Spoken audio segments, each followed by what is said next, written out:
levar música aos moradores com a escada dos bombeiros lá de cima e elevar o astral da população que está lá embaixo, porque por causa dessa toda dificuldade, todo mundo sofrendo, né, essa pandemia.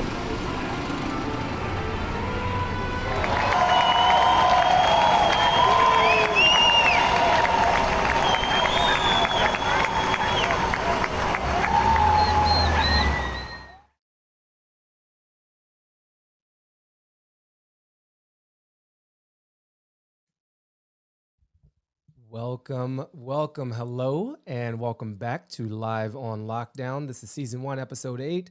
I'm Baratunde Thurston, and welcome to the studio, my fellow Zoomers. Good to see some familiar faces and some unfamiliar ones. Glad y'all are here with me. It is 3:06 p.m. Pacific time. I'm coming to you from Highland Park, Los Angeles. I'm going to turn my mic down because it's a little hot, and the clip I just played was from Rio de Janeiro, a construction worker slash trumpeter who on a regular basis goes out on quite a high ladder and plays for the people of Rio as they are safer at home slash sheltering in place slash quarantining slash physical distancing slash flattening the curve, but not flattening their culture. It's a really beautiful way to kick things off. So I want to let you know what's going to happen in this episode as I try to professionalize the operation even more, make it more of a show. So here's what we've got lined up. As usual, I'm going to be making the rounds with the folks who've shown up live in the Zoom studio. And I always thank you for doing that and just find out where you are, how you're getting by, maybe some good news, maybe some bad news, whatever's actually happening with you. So we'll do the check-in. I also, per usual, have some clips from around the web. Today, I've got some good news from India to share with you. I've got a really dope musical tribute to Bill Withers, which I have posted online, but maybe you didn't catch. I'm going to play a bit of that. And I've got a fiery moment from CNBC, not something I'm able to say very often, a fiery moment from CNBC, because, you can find fire anywhere nowadays, but it's a really interesting take from an investor on what should happen to all these companies seeking bailout funds in this dramatic economic moment, not just epidemiologic moment. So we'll play some of those. And then I've got some perspectives I want to share. I've been working on a way to share things that I have found and read without just like reading them at you. And so I mentioned on the Instagram show on Thursday that I was reading this Harvard white paper from the ethics department on how we should restart our economy and our society. And so I've taken a stab at trying to distill that. So I want to share my interpretation of this ethics white paper. And then I want to chat with the people who are live about it to kind of get your take. There's also an effort to save the Postal Service that I want to give some attention to. And then just see what kind of comes up. Oh, and I teased this in the email for those of you who opened your email in the past 17 hours. The featured interview this week is with the artist JR. And I've got a really interesting history with this man. And so I got him on FaceTime video on Friday. I've put out a few clips, but I'm going to share an exclusive with you live before I put it up in the next few days. And we can talk about that too, because unlike a lot of the interviews I have been doing, which have kind of focused on frontline struggle, this is focusing on frontline success and collaboration and activation, all the stuff that he and his team do with art, they're doing with food now and feeding the people of Paris. So that's what we've got lined up for episode 8. Again, this is Sunday, the 12th of April, 2020, and you are watching slash listening to slash reading the transcription of Live on Lockdown. I am Baratunde Thurston. So let me go to the studio. I'm going to put up this beautiful gallery view and see some familiar faces. So I want to go to a face who I was just texting with yesterday and see whatever she is comfortable sharing about what's happening with her. But I'm going to bring your mic live. Eve Blossom, I know you're in the Bay Area. Can you just do a mic check for us and say a few words? Sure. How is everyone? Everyone's good? Um, Yeah, so let's see, updates. I've been working on a lot of COVID projects while also having symptoms, but I have mild symptoms, but I am on day 23. And I would say that it's now at this point, it's pretty mild, but it's still hanging on a little bit. The projects that I'm most excited about that I worked on was helping Stanford and UCSF on scaling their rapid testing. That was about a month ago with certified CLIA lab techs. And then I moved to masks and PPE and did that for a couple weeks while I realized it was, excuse my language, a shit show. And so a lot of stories on every level to share someday. I'm sure there's tons of us, but I shifted into doing with Raj Kapoor, we're doing a clinical trials matching with people to accelerate the cure. So we're going to be launching something on Tuesday about that. And then I worked with Apple and Kaiser to get end of life iPads into Kaiser's ICU, since people with or without COVID were not allowed to have family in the rooms. And it was a very interesting thing, Baratunde. You'll get a kick out of this. I know one executive at Apple, and I connected with him. And on a Friday at 5:30, he was supposed to connect me to this woman who runs a whole iPad business division. And I looked down, I was sick, I was delirious, whatever. I looked down and I see a man's name, and I'm like, this isn't the woman he told me he was going to connect me to. And then I looked down and it's Tim Cook. What? Yeah. So Tim Cook and I worked together, and now it's a whole program that Apple is doing with all these hospitals. So anyway, it's exciting. Thank you, Eve. What a beautiful report, and I'm glad that you're sharing the report that you're symptomatic, but it sounds like you look good. You're sitting upright. Yeah. You're helping people in whatever stage of life, including trying to extend it with a cure, or at least trying to make it more dignified. In Mhm. terms of the iPads and the ICU effort. So thank you for your service, as we are often, saying to folks in the military, but you're on the front lines in a different way. How did you get connected to the iPad? Like, how'd you end up on a call with Tim Cook? I just need to like follow up on that. Yeah. So through the mask and PPE stuff I was doing, I am connected to Kaiser, the CEO. So helping them on that.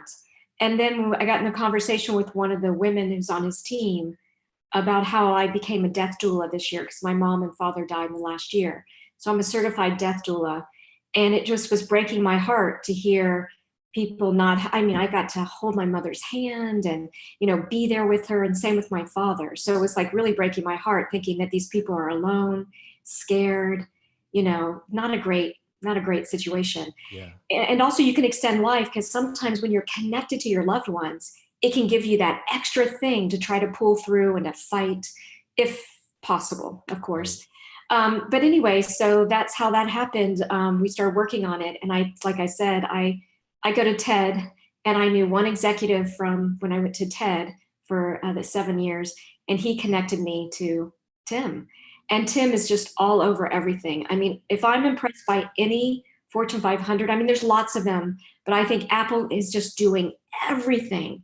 Like they're doing tracing, they're doing end of life. I mean, it's just, I'm so impressed with Apple right now. Yeah, well, we're impressed with you, and I think it's good news to see not only Apple acting alone, but acting with the other major player in terms of Yeah. mobile operating systems, the Google partnership, to help with the contact tracing you just mentioned, and at least enable that for various app developers, whether it's the CDC or state health departments all across the world. In fact, because they're Mhm. both operating so globally. So putting aside differences, uniting. We want our political leaders to do the same thing. It's nice to see our corporate leaders, at least in that area, Mhm. starting to do the Yeah. same. Yeah. Is there anything else you want to add or chat about, Eve, while we've got you on screen? No pressure at all, truly. No, I think my beloved is in the south of France, and he just booked a ticket to come home on Delta, and it's just fascinating. Delta has one flight a day leaving France, and they alternate between the West Coast one day and New York one day. One flight a day. So they do like Monday, Wednesday, Friday, let's say going to LA, Tuesday, Okay. Thursday, Saturday going to New York. So he has to fly from Marseille to Paris, Paris to LA, wait 8 hours for their one flight from LA to San Francisco, and then fly into San Francisco. And believe it or not, he's in the PharmDs, like in the medical field, and he doesn't have a mask with him. Like, I don't know how that's possible, but he doesn't. So he's going to makeshift it. And I was just concerned, like, how do you make these decisions whether he should come or he Yeah. shouldn't? And we talked about it in so many levels. The State Department is talking about like maybe not having any flights. So he's feeling like it's either now or not the next 6 weeks or something. But we had to sit there, and it's the weirdest process. Like, how do you make logical, rational decisions when the supply chain or the flights? It's just crazy. How do you make? Yeah. Yeah. Well, thanks for sharing that. I mean, I want him to make the attempt to get here only because it'll make for a great romantic comedy in like the next 5 years. Like Love in the Age of Corona is going to be a fascinating feature film. And I would love it to just have this like man in France trying to get to his woman in the Bay. And he's got to hop through all these different airports. He's got a homemade mask. So for drama and comedy purposes, he should do it. Yeah. I think, they're trying to keep these flights going because the supply chain you mentioned, like you can Mhm. piggyback off of those flights. It turns Yeah. out weather forecasting depends on a certain volume of flights because they've got meteorological tools hitched onto all these planes because it was cheaper than every weather service around the world chartering their own flight. So like that's a weird dependency that we're learning about. And then of course supplies to be moving about. And we're all finding our Amazon orders, not just for toilet paper and gloves, but like for food and other things we just need to live, are really starting to grind to a halt. So Mhm. if we let the machine fully die down, I think we risk breaking parts of our society that we really don't intend to in an effort to save our health systems. Mhm. And then there is, I don't think when matters of the heart come up, like I don't know if there is reason. I would just say like taking as many precautions as he can, like to assume that everybody around him is infected, including him, would probably give you the right mindset in terms of Mhm. like where you put your hands and what you accept and how close you sit to other people and how often you're washing and cleaning surfaces that you're involved in. Mhm. Because it seems like a great emotional risk not to take the trip, but also there's definitely like a risk in taking it and Mhm. hopping through all these different points. Well, 2 points on that, Baratunde. Let's have you help write the 6 series, the 6 episodes of the series 1, Yeah, and stay tuned because I'm curious about how many people will be on the flights, how many people are going to be in the airport. right. Yeah, It's empty. I mean, I just saw a news clip this morning yeah. of a flight that basically the numbers have flipped. The flights were 80% full. Now they're 80% empty in just a matter of weeks. And there were members of Congress who were forced to fly recently because of one very selfish member of Congress threatening not to pass the 250 billion of the uh, payroll protection loan and some of these other stimulus efforts. Wow. And they were naturally physically distanced on the flight because there were so few people on the flight. Everybody had a row and then several rows in front and behind them. And they did this like group selfie showing how spaced out they Wow. were on the plane. So yeah, and then you're describing one flight a day out of all of France. Like it's like the 1950s again, in terms of just the volume of that kind of activity. That's amazing. Well, thank you so much, Eve. It's great to see your face. It's great to hear your voice. And that the effort, I guess my is there anything that we can do to help support that iPads and ICU's efforts, or even to learn more about where it's taking place? Yeah, I don't know why Apple doesn't want to like talk about it. I mean, they do a lot of good things that they don't talk about, which is another beautiful thing about them. But yeah, I'll talk to them again to see if they want to like at least, share in some level. Yeah. Awesome. Well, we've been listening to Eve Blossom from the Bay Area, helping find a cure and bring dignity on the other end. I'm going to say goodbye to you, Eve, and hello to everyone who may have walked in the interim. This is Live on Lockdown, Season 1, Episode 8, Sunday, the 12th of April, 2020, and it is 3:20 p.m. Pacific time here in Highland Park, Northeast Los Angeles. That was my dear friend Eve reporting in from the Bay with the story that she ended up on a call with Tim Cook. That is that's the age of the Rona, y'all. It's not all bad, certainly not all good, but there's some really good things coming out of it. And I think what I didn't say when Eve was kind of live with me, but I've reflected on earlier this week. I've had two friends give birth in the past week.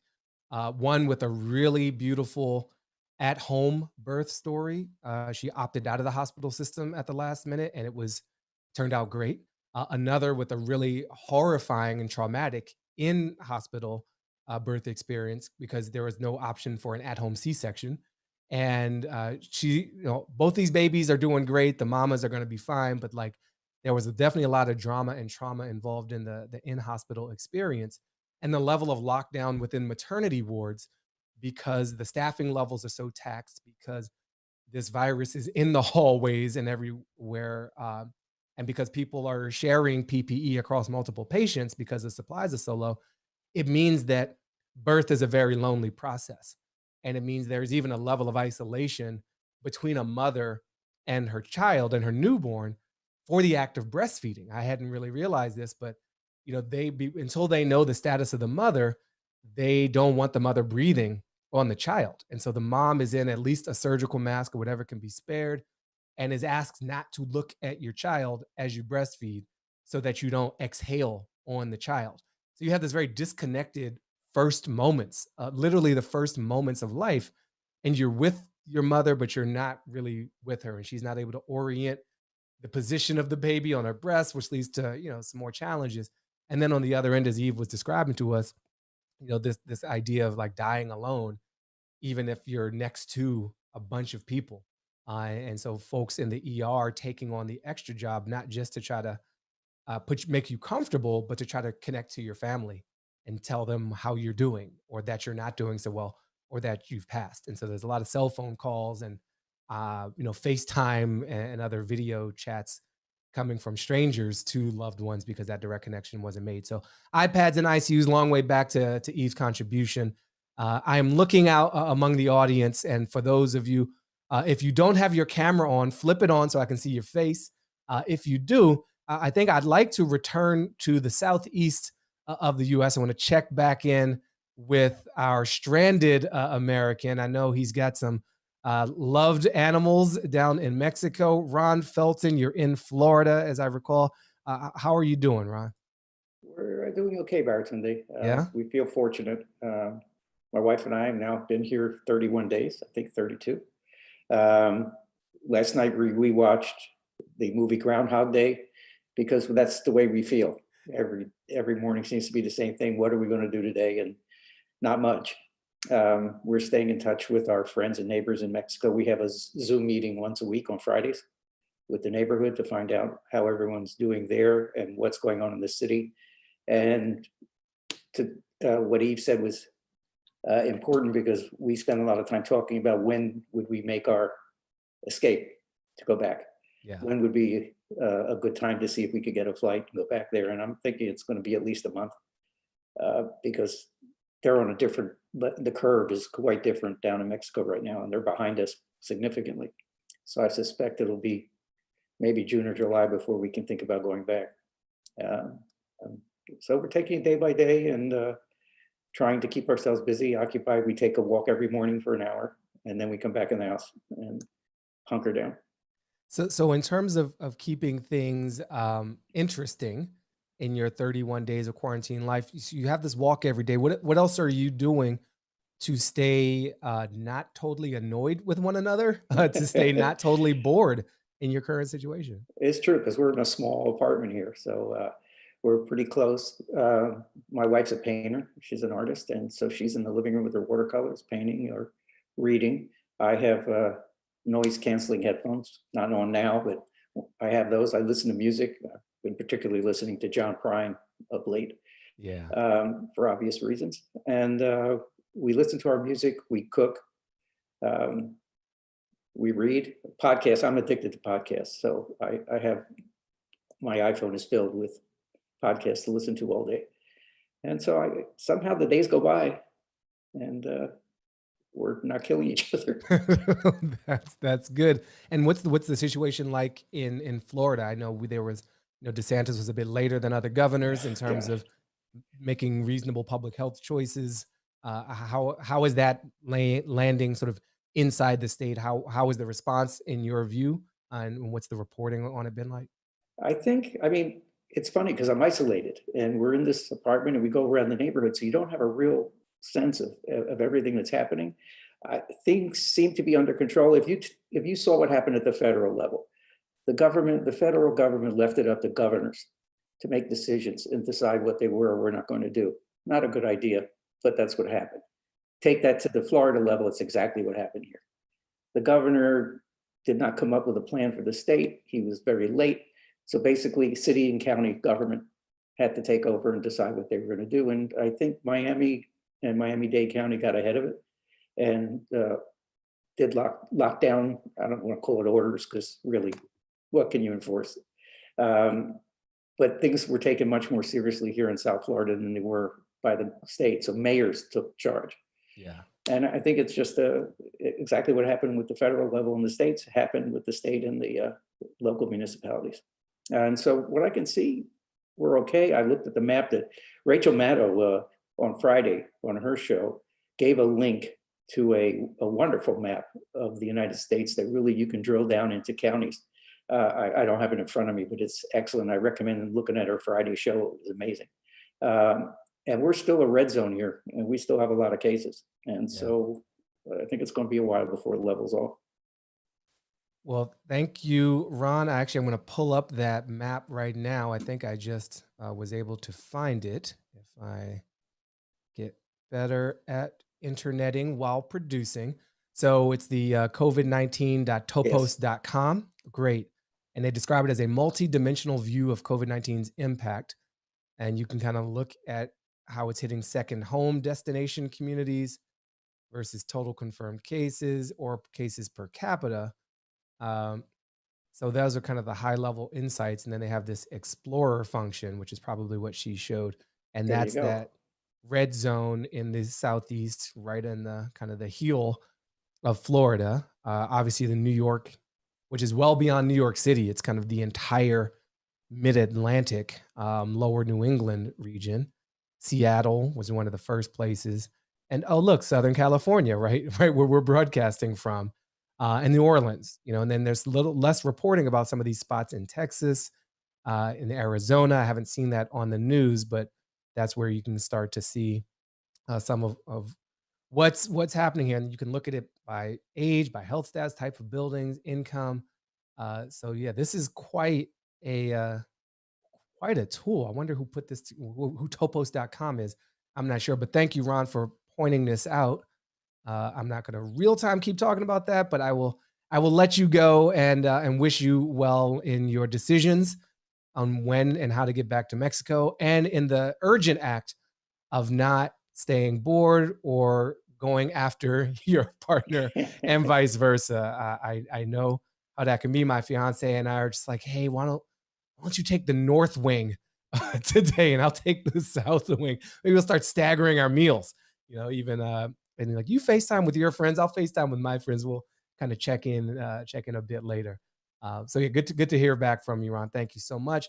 That was Ron Felton down in South Florida. He's become a regular reporting in, and he's got dogs in Mexico that he's got to get to, which we can all understand. So I'm going to look around. Marianne, if you could give me a thumbs up, if it's okay for me to come to you. Thumbs up. All right, we are going to Marianne Roberts. Welcome back.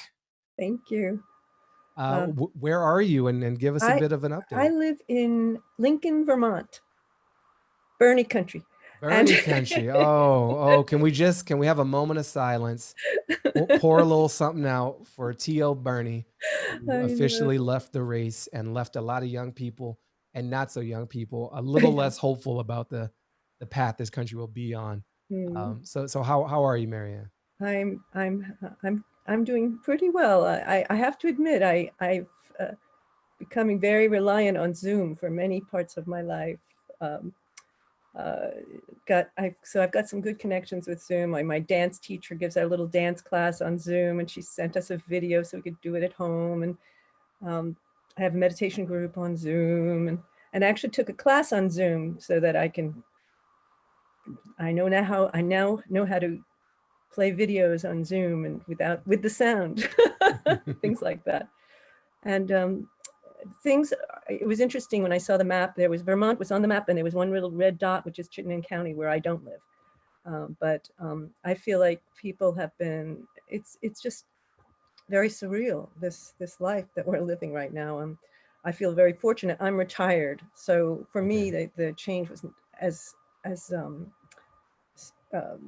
shocking to my system as we've got a lot of issues, and I live in this tiny family with my adult son and I, and we both kind of have anxiety issues, although obviously it doesn't keep me from getting on to Zoom, but it would keep him off Zoom, I tell you.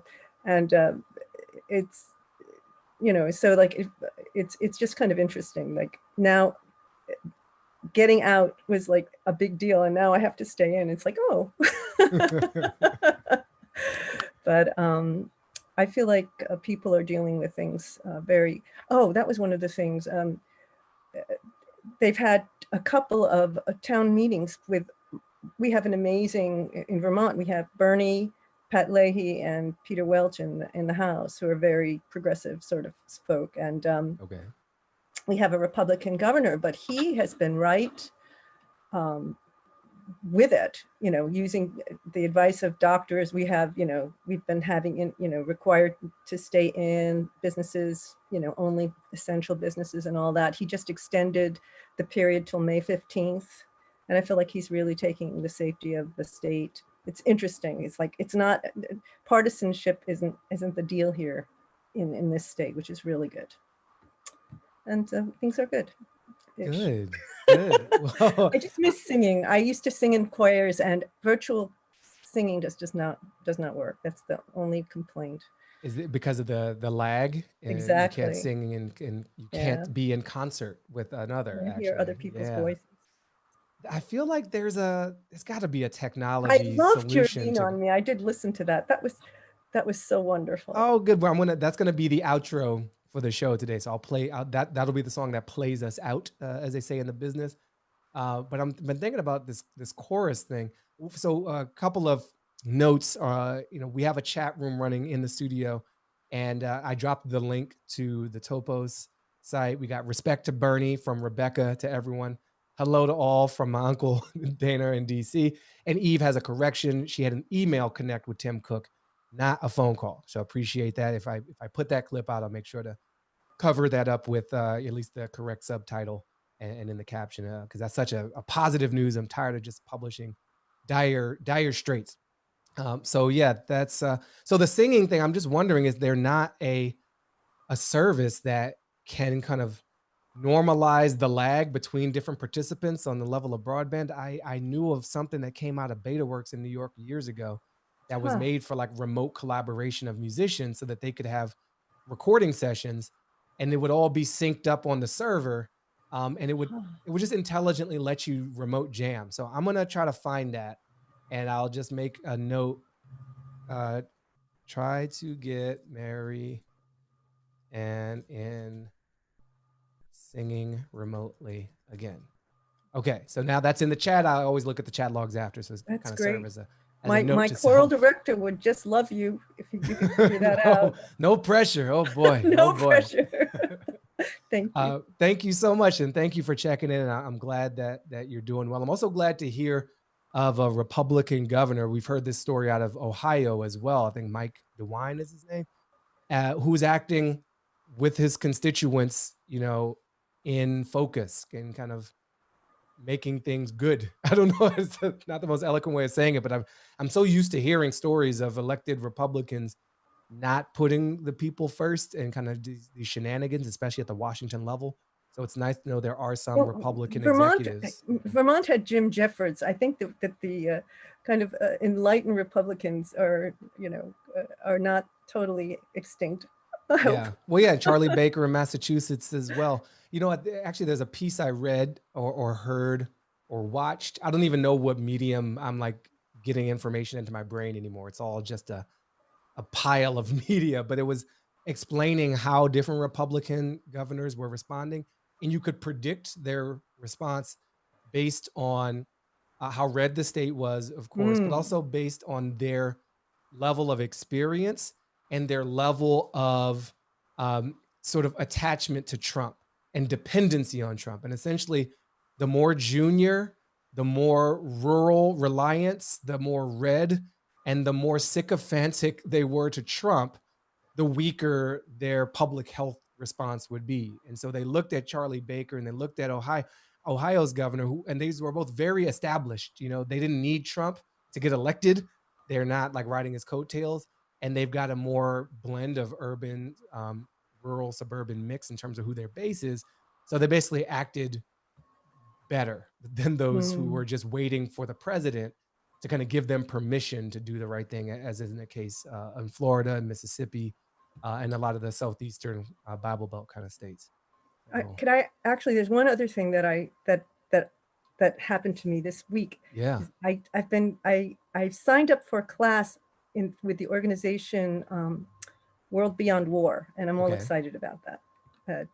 I think they make it sound like ending war might actually be possible, and I want to listen to what they have to say. So I'm taking this 6-week class, and I'll let you know how it goes. Yeah, when please I end do. war, you're going to be happy. And we can use all those resources. Share all of those insights widely. I feel like everybody should be moving towards such a goal. Oh, wow. Well, thank you, Marianne. Good to hear from you again. And we'll work on that singing solution. And just so happy to hear things are going relatively well in your neck of the woods. I'm going to take this opportunity for a bit of a media break. We heard about the passing of John Prine. One of his most celebrated and significant songs was this one. So let me see if I can get that queued up for you.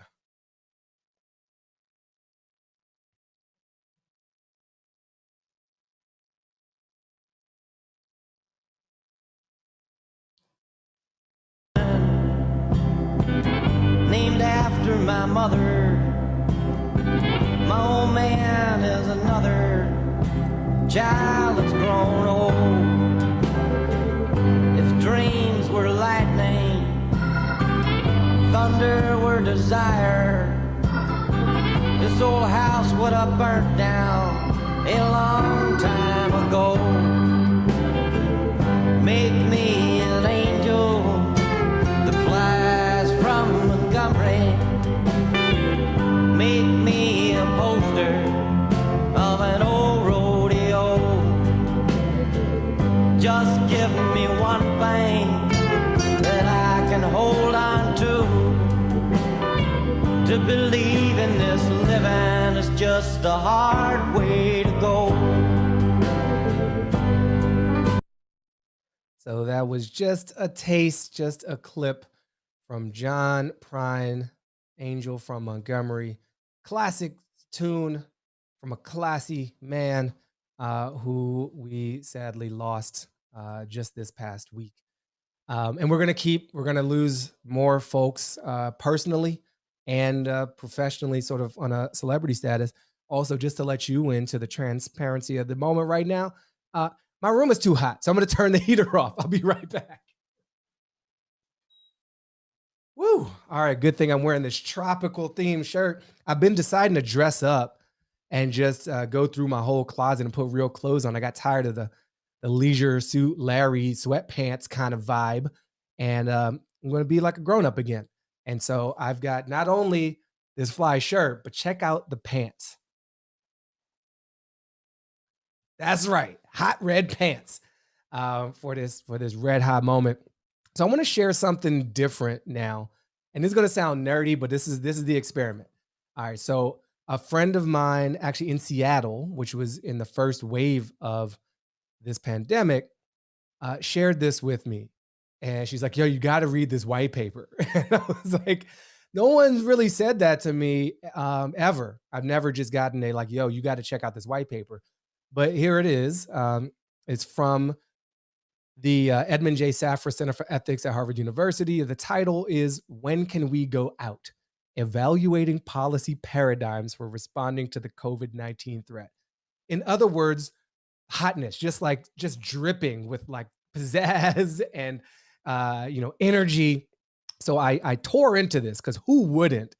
And actually, what I found was a pretty impressive array of options for our society. This is focused on the U.S. and I think all that are in the studio right now are in the U.S. Certainly, my audience is primarily U.S. for those watching these clips later. So I don't feel too parochial in focusing on my own nation for this purpose. Also, we're kind of an embarrassment, so I think it's deserving of focus given the level of resource we have.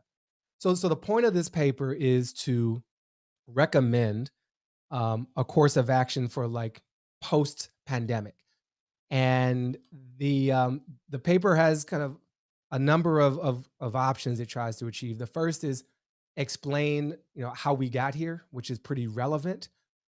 Remind us that we didn't have to be here, that other nations took a different path, lay out the three options for us, and then recommend the path we should go on. So I'm just going to kind of not read the paper at you, but kind of share what I gathered from the paper as I synthesized it in my own noggin.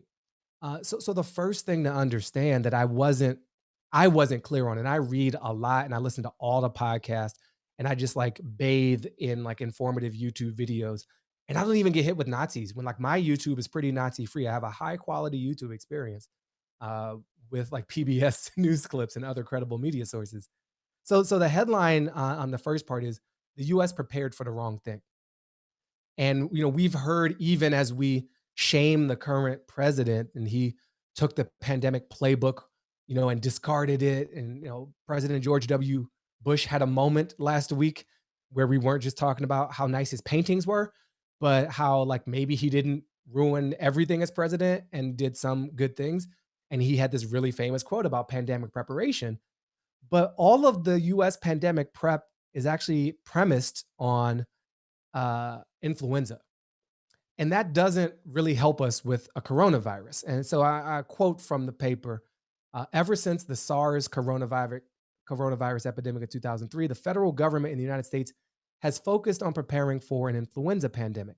This despite the fact that over the last 20 years, the world has seen multiple impactful and dangerous epidemics caused by viruses from different families, not only SARS, but Middle Eastern respiratory syndrome, MERS, and Ebola.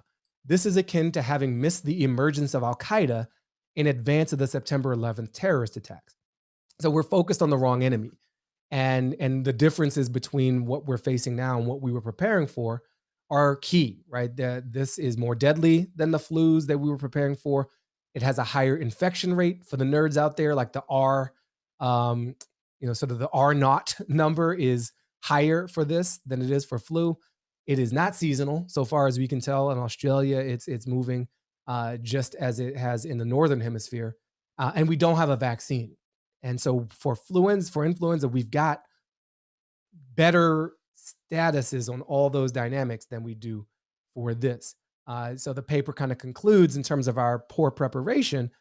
The pandemic planning of the U.S. for the last 15 years has been focused on epidemics of quite a different kind than what we now face, which has led to us, to lead people away from thinking about the conditions that we're now living under. So even if we had all the planning documents that weren't just like tossed out the White House window by an arrogant and ignorant president, we might not have been as prepared as we wanted because we were not gearing up for the right fight, unlike Taiwan. And so that's like that's the alternate universe where, the paper kind of explores what happened there because Taiwan had experience with SARS and other coronavirus pandemics. They incorporated those into its planning. And the result is that their public spaces are better prepared with things like thermal scanners to allow them to spot the outbreak earlier and then control the movement of people. They've got a much more robust contact tracing just naturally embedded into their infrastructure. So Taiwan is dope. When you get on public transit in Taiwan, you scan a QR code from your phone. And they've got certain privacy kind of sandboxing going on with specific levels of personally identifiable information such that this doesn't just all go to the state.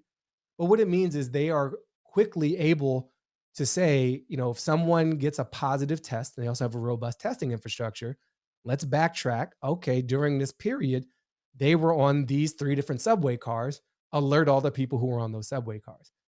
And hopefully that level of sophistication is coming to the US with the recent announcement of Apple and Google and indeed the world. But Taiwan has already been deployed this. So we're behind there. So the paper kind of outlines how I was on the wrong ball. It didn't have to be, AKA look at Taiwan. And then it kind of goes through these 3 different options that we have in terms of what you do once the pandemic hits. The first option is called freeze in place, where you just lock everything down, your physical movements, your whole economy, essentially. The second is mobilize and transition. And that's, you kind of treat this more as a war footing. And that's their recommended path. And the third is called surrender, which for obvious reasons is not necessarily a good option, but they put it there kind of for completion and to highlight the what I would call the dumbassery, the dumbassness of that path. So freeze in place is likely what we're in right now. And this is all about flattening the curve. This is saying, look, our health system cannot withstand a massive surge of patients, of stress on equipment like respirators, and on ICU capacity in various hospitals across the land. So you save the healthcare system, you implement the only tool that we have, because we don't have treatments and we don't have vaccine, physical distancing. And I really wish they wouldn't call it social distancing. I like what LA is doing, and even California in general. Governor Newsom has every time said physical distancing because we're being very social. But anyway, that's a little semantic point. This is a blunt tool. It doesn't have a lot of nuance in it, and you just stop everything. And the recommended path for this to be able to effectively manage the disease is you want to have 2 months on of this, like freezing in place, 1 month off, then 2 months on again, then 1 month off, at least 2 cycles, up to 4 cycles of this. And so it's a 12 to 18 month period of this kind of like pumping the brakes and just jamming them really to like save your health system and thus save your society. Cost 10 to 15 trillion dollars, major economic hit, massive unemployment, lack of liquidity, like things stop flowing and the gears just grind to a halt, and then housing gets hit and the credit markets, and it's a big mess. But that's kind of the path we're on right now, is just freeze in place versus the second path, which they call mobilize and transition. And in this one, the goal is to, again, save the health system, but to do something in addition to that. And that's you kind of marry the public health focus of freeze in place and the sort of flattening the curveness, but you bring in lessons from economics and political science, and you do this sort of whole society approach. You treat a threat to your healthcare system as a national security threat, and you mobilize on the order of a war with international cooperation, as a primary directive. And so here's an interesting like nugget from the piece. They said over the course of World War II, U.S. investment in the war ramped up to over 37% of GDP in 1945. Fighting a pandemic as if on wartime footing involves an intensive investment of resources, potentially at an equivalent level to what's proposed to freeze in place. But in contrast to just freezing in place, these public expenditures would simultaneously respond to the present pandemic and be an investment of future pandemic preparedness. So you are doing the things you should have done to basically be where Taiwan is now while you're managing the existing pandemic. And so you basically, you instead of hitting this 12 to 18 months of constantly shutting everything down, you do 1, maybe 2 applications of the hard, stay at home orders. And then you ramp up your ability to do all the other stuff needed to manage this. That means aggressive testing, personal protective equipment manufacturing off the charts, deployment of thermal scanners, and using tech tools to case identify, contact trace, and achieve a level of universal coverage so that you can end the quarantine. And they argue you want to be able to wrap this quarantine phase up, this first intense phase, by the 22nd of June. That gives you till July 1 to get businesses back on a solid footing for their fiscal year, which often starts on July 1. And those businesses are better prepared because you've been paying their employees, you've kept the payroll lubricated. So but it requires the thing that we don't have right now, which is like the coordination. And then when people come back, and I think this is the other interesting part of what they call mobilize and transition, you don't just reopen America. You see a lot of voices on the right and in certain sectors of the business community be like, okay, we get it. We're done. We get it now. Let's just back to work, everybody. And the point of this framework is no, not back to work, everybody. It's a phased reintroduction of people into society and the workforce, because based on the knowledge gained through robust testing and contact tracing and kind of, you have a visibility of the battlefield basically, so you can intelligently manage the war effort. And so if you've got immunity, for example, because you're doing the antibody testing, then you get drafted into a reserve medical corps and you're supporting pandemic activities like surveillance and vaccination, communication, education. You can actually pay prisoners a real wage, not this like 2 cent an hour nonsense, but at least minimum wage, put them to work, talking about paying off your debt to society and feeling like you've got purpose and use in this world. Schools reopen, but they've got daily temperature checks for everybody and weekly testing for everybody. So you're on top. If something does start to break off, like you don't have to necessarily shut the whole system down, maybe just this part of this district. And you kind of roll this out much more intelligently. So you put people in a place of agency rather than just twiddle your thumbs at home, feeling like you're not productive anymore. And you have the added benefit of investing in your public health infrastructure to minimize the damage from a future pandemic. And there will be future pandemics so long as we're still ripping the planet apart and engaging, animal life, whether it's bats or birds or pigs or whatever freaky animal this thing jumped out of in the wet market in Wuhan. Like that's going to keep happening, but our ability to respond should evolve. So this mobilize and transition plan also costs way less money than just freezing things in place. And then the last path is like surrender. You basically let the virus run its course. It kills 2 million Americans, but you got the herd immunity on the other side of that. And the problem with that, besides being just monstrously cruel, is it's actually way more expensive. If you try to quantify a human life, it's up to $20 trillion just to allow that many people to die.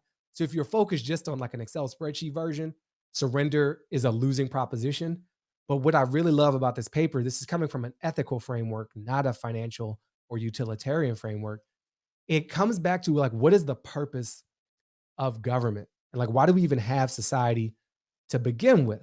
And so these people dug into what they call like the literature of political philosophy.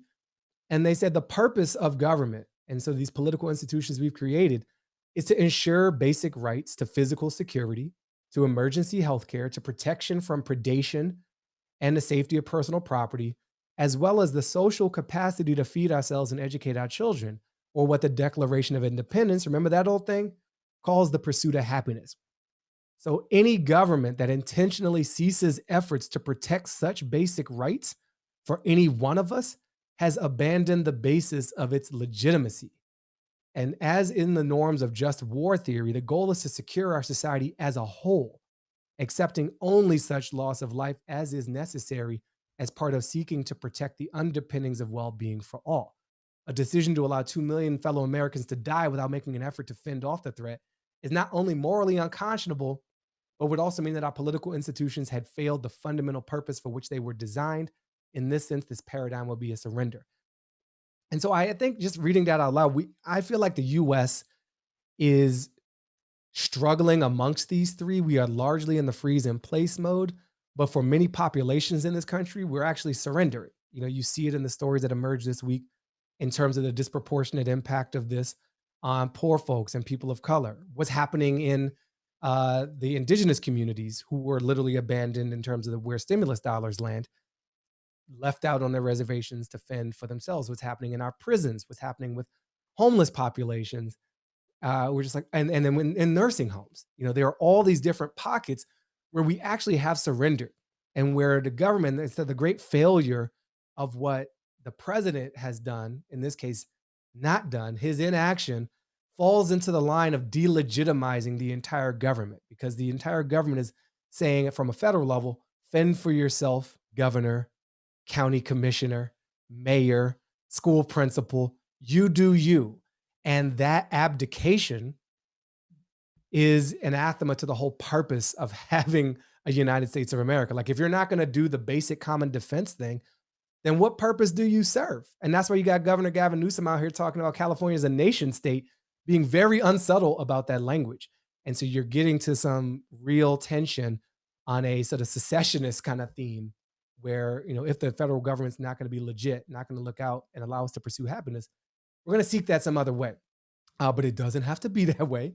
And so I do like the mobilizing transition for the purpose not only of minimizing the cost and getting us back moving faster, but for me, it's really about that giving people agency. Folks want to help. Like, how many folks do we know who are, like Eve, helping out in certain ways that they can? There's people on WhatsApp groups and Facebook groups. I talked to my cousin yesterday. She's making face masks in her home, just cranking them out, a mask every half hour. She got a little, and then she has a porch drop off, and the Venmo and the Cash App is up in the garage for contactless payment. So people are figuring it out. But imagine if we coordinated all that initiative and that desire to be part of the solution, we could crush this thing. But I fear and suspect that's not going to be the story of this coronavirus in this time in America, because the great convening power of the federal government it's not really convening on it. So that's what's in that ethical white paper. Wanted to share that with you. And I'm going to check the chat room, see if anybody's been typing anything up. Can you include the paper? Yes, I can. When can we go out? Evaluating the paradigms. Let's see here. Yep, ethics.harvard.edu, quite a URL. So here's the link. And asymptomatic cases got to be able to test. Is there a way to coordinate such a model without the executive branch involved? Marianne, that's a good question. And I think the answer is a sad one, but a necessary one. So I think we could. You see what Newsom announced with his purchasing agreement and kind of looking out for sort of a Western states of America. I think we've seen a lot of reliance on corporate leadership in this country for the past 40 years as we have defunded institutions like the post office, like unions, like the Government Accountability Office or Government Accounting Office. So, maybe it'll end up being Sundar Pichai and Tim Cook, standing in for a certain function. So if you kind of just, define what is it that needs to happen, we need robust contact tracing. Maybe that piece of the puzzle is coordinated by a combo of tech foundation established by Google and Apple that gives you the raw infrastructure coverage. You need an application layer on top of that. So who's going to build the testing app? Ideally it's the CDC, but even they're compromised. They've been so off the mark in this whole thing. They've lost a lot of credibility. The US Surgeon General could have been him. But the way he's been talking this week, he's clearly like being dragged into the Trump, delegitimacy orbit, like lecturing down to Black people about get Big Mama to pay attention, talk to your abuela. It's like, it's not the way you authentically talk, dude. Just like chill out with all the weird condescending language and do your job. So if not them, maybe there's enough, state level organizations. I know legally, states attorneys general coordinate all the time, and they have coordinated on lawsuits against, look at the big tobacco lawsuits, look at the big data lawsuits that are coming in terms of Facebook and Google, like the other side of those same companies. So when you get 50 states attorneys general to kind of collude on a legal footing, that's precedent. And so maybe we could use that same precedent, maybe even those same pathways to coordinate on building the contact tracing function. The testing, you got a lot of medical institutes that could try to coordinate on that. But it's a sad story that we can't use our federal government, but it doesn't mean we can't do it. And so we just create an alternate United States of America, practically speaking, to serve this function. And from a business perspective, even my fiance Elizabeth, she was having this idea of like this alternate funding for the payroll thing, from those who have funds to those who don't, and just, you create a bypass. It's basically bypass surgery around the federal government. And, while we sort out that institute, we, figure out what else we can do to get this done. So yeah, I'll think more about that. It's a good question. I don't think it has an easy answer. And I'm just checking the chat, see if I missed anything else. I did not. And I've just like talked my way into a very much longer segment than I intended. So what I'm gonna do now, just check in with your faces. Hi. Okay, we still have people in the room. And I'm gonna see what else was in my show lineup. I promised something that I did not deliver on. So let me play this clip for you. File open recent. Yes, JR. Okay. So I met this dude, JR, a year ago, and we became fast, like friend colleagues, and ended up being able to introduce him at a live event at the Brooklyn Museum, which for his largest installation of his life in terms of a museum presence. It was like a lifetime retrospective on this, 35-year-old artist with global reach. And so I reached out to him because he has a global perspective and has done all these participatory art projects around the world. And I wanted to know what he was seeing. I also wanted to know what he was up to and how he's able to do his art. So the full interview is 18 minutes. I'm just going to play like a 5-minute version of it. And it focuses on what he's seeing around the world. And then just what I think is a really beautiful take on how we need to come back from this. And I think it's kind of spiritually aligned with the ethical Harvard white paper, but told in a very JR-ish way. So let me just work my technical magic. There's the app I want to share with sound this time. And I will treat you to transcribed subtitles because I want to make this stuff accessible, and it probably just makes it easier to follow. My next question, maybe my last, is because of the work you've done all over the world for so many years, you've got, in my perspective, like eyes and ears around the world. You're connected to all these communities.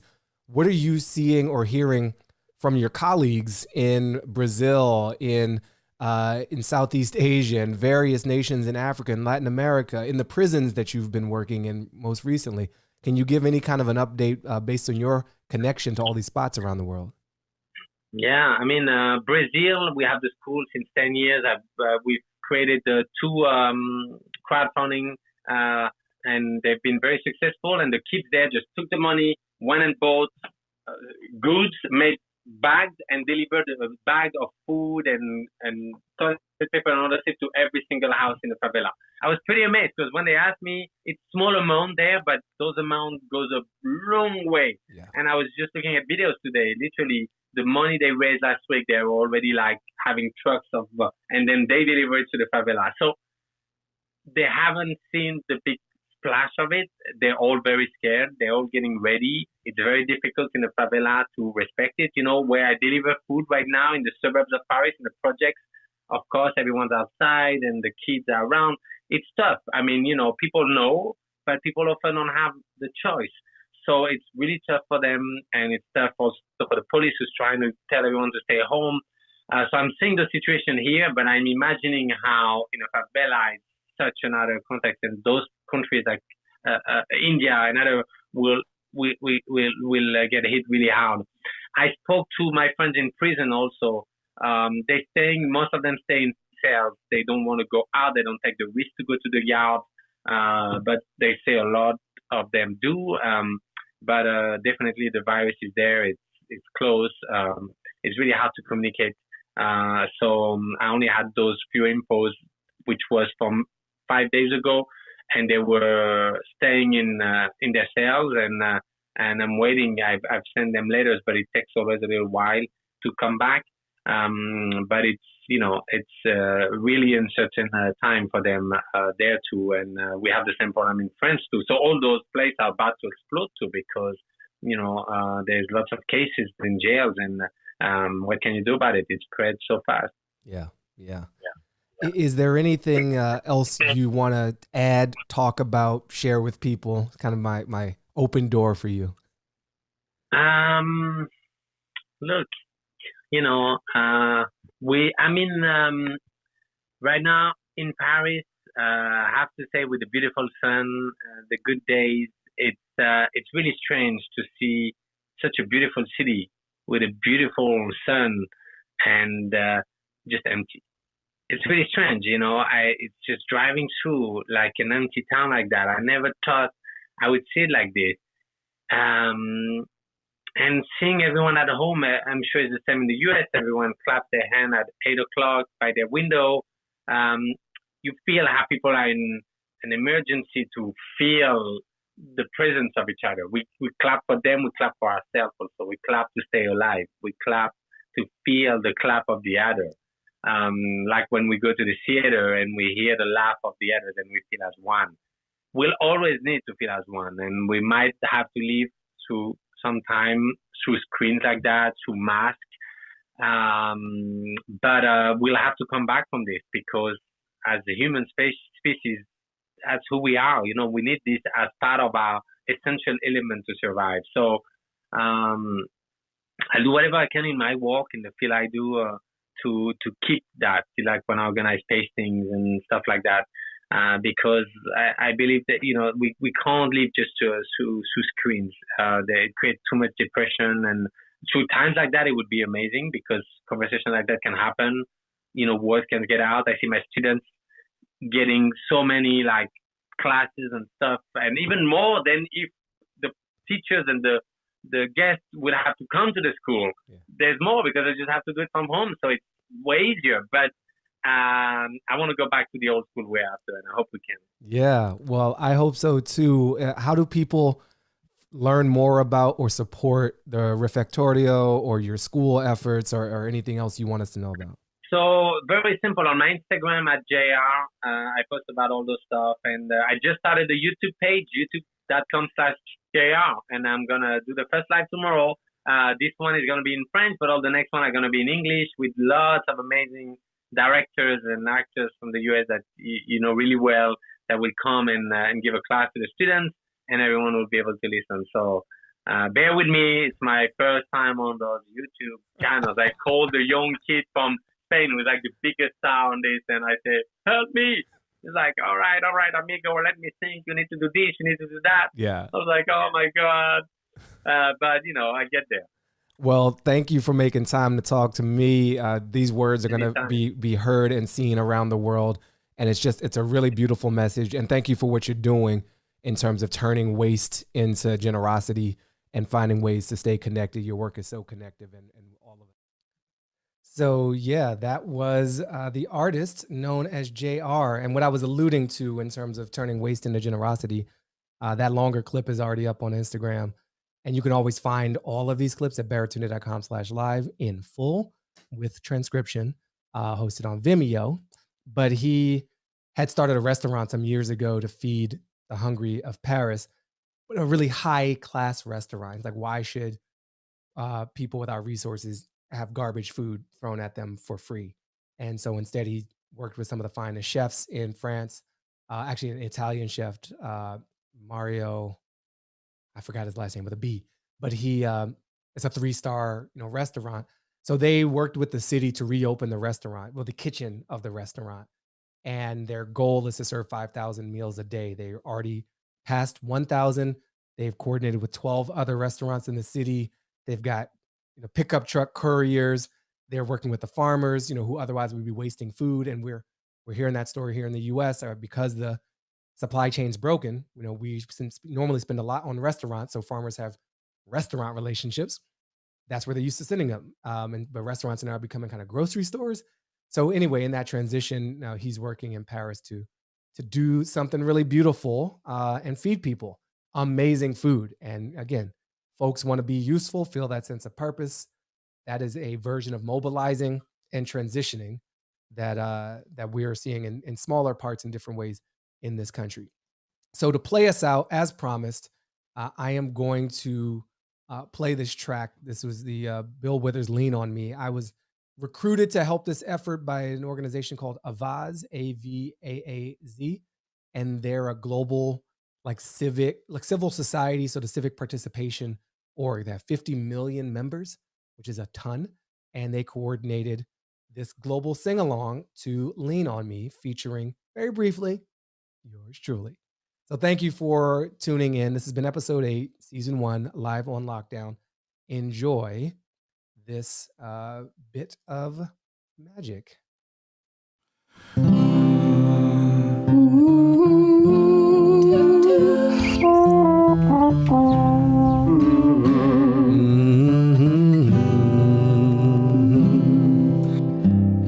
Sometimes in our life, We all have pain.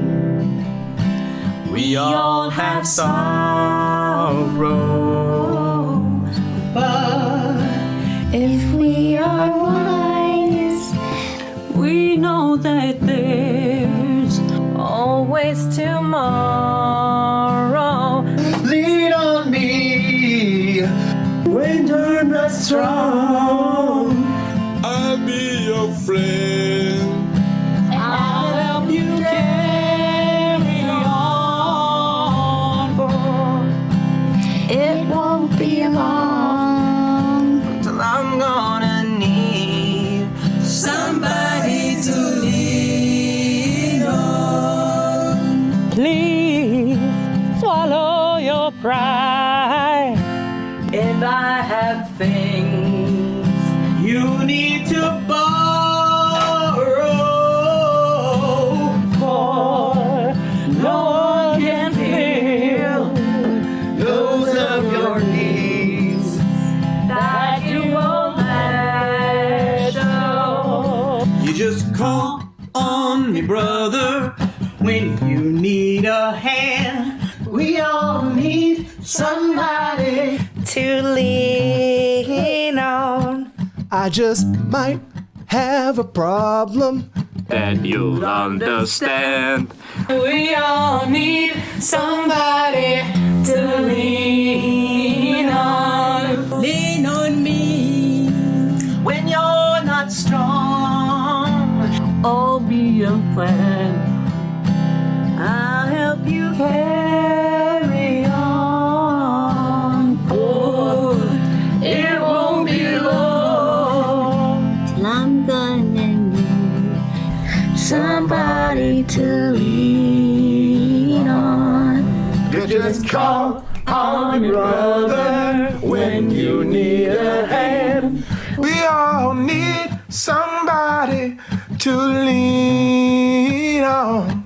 I just might have a problem that you'll understand. We all need somebody to lean on. If there is a load you have to bear that you can't carry it, ride the road, I'll share your load. If you just call me, if you need call me, call me, if you need call me, call me, Call me.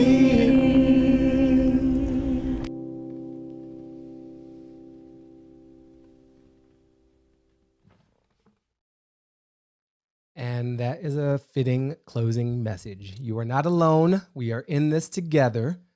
One world, one people. Thank you for being a part of this taping. Season 1, episode 8, live on lockdown. I'm Baratunde Thurston. I will see you in the cloud. And Marianne, we're going to try to find that rehearsal, sing along, synchronizing voices tool. And to everyone else, stay safe, stay well. That's an order. Bye.